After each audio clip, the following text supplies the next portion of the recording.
لیکن کبھی حضور نے اپنی مسجد میں ساری مسجد کے تعلیم کے لیے اتنی زور سے بھی آمین کہی ہے کہ عورتوں کی صف میں ام الحسین نے سنی۔ میرے بھائیوں غور کرو، ایک بہت اہم بات ہے۔ اگر سوچو مسجد میں صرف امام زور سے آمین کہے تو دیوار کے پاس جو کھڑا ہے وہ سنے گا، اور اگر ساری مسجد آمین کہتی ہے تو امام کی آواز دیوار کے پاس کھڑا وہ سن ہی نہیں سکتا۔ بہت اہم بات ہے، سنو۔ اگر حضور کے زمانے میں حضور کے پیچھے جتنے مقتدی تھے سب جہرن آواز کہتے تھے تو حضور کی آواز عورتوں کی صف میں پہنچ ہی نہیں سکتی۔ اس کا صاف مطلب یہ ہے کہ مسجد میں جتنے مرد ہیں ان میں سے کسی نے جہرن نہیں آمین کہی، صرف حضور نے جہرن اتنی زور سے آمین کہی کہ عورتوں نے اپنے صف میں سنی۔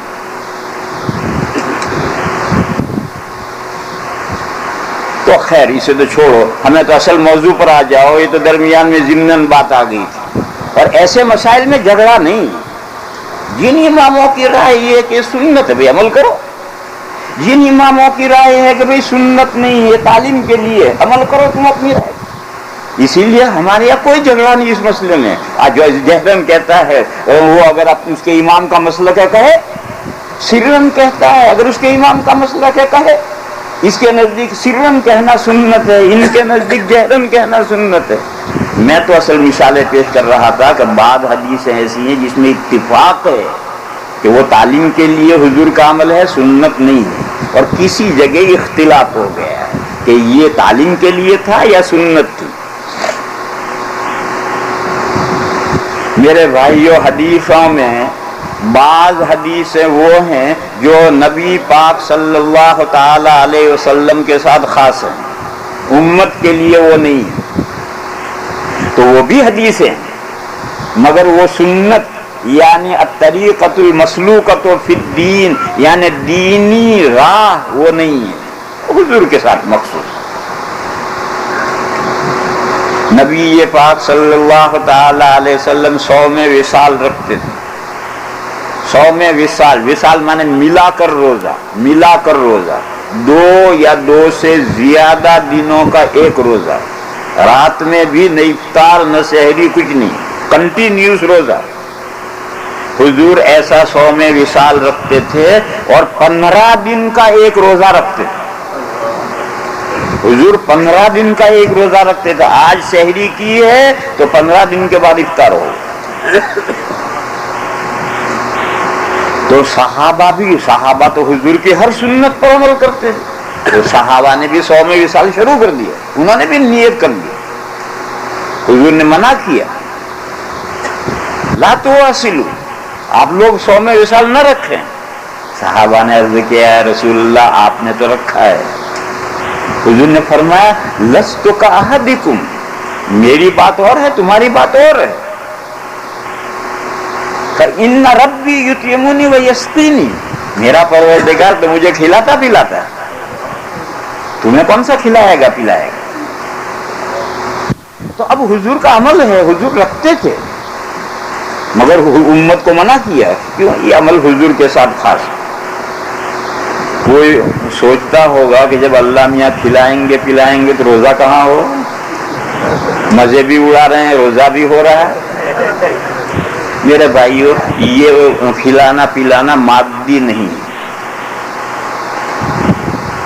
یہ روحانی غذا ہے۔ روحانی غذا کیا ہوتی ہوگی؟ آسما کے پمپ جیسا کچھ ہوتا ہوگا۔ روحانی غذا کیا ہوتی ہوگی یہ نہیں سمجھا سکتے، وہ تو اس پر سے گزرو گے تو سمجھ میں آئے گی ورنہ سمجھا نہیں سکتے۔ ایک قصہ سناؤ اسے سمجھنے کی کوشش کرو۔ آپ کا دارالعلوم دیوبند ہے، اس کے بانی ہیں حضرت مولانا محمد قاسم صاحب نانوتوی۔ ان کا ایک ہندو تھا دیانند سرسوتی، پنڈت تھا، بہت بڑا آدمی تھا، اور ہندوؤں میں اس نے ایک مستقل فرقہ بنایا ہے، آریہ سماج۔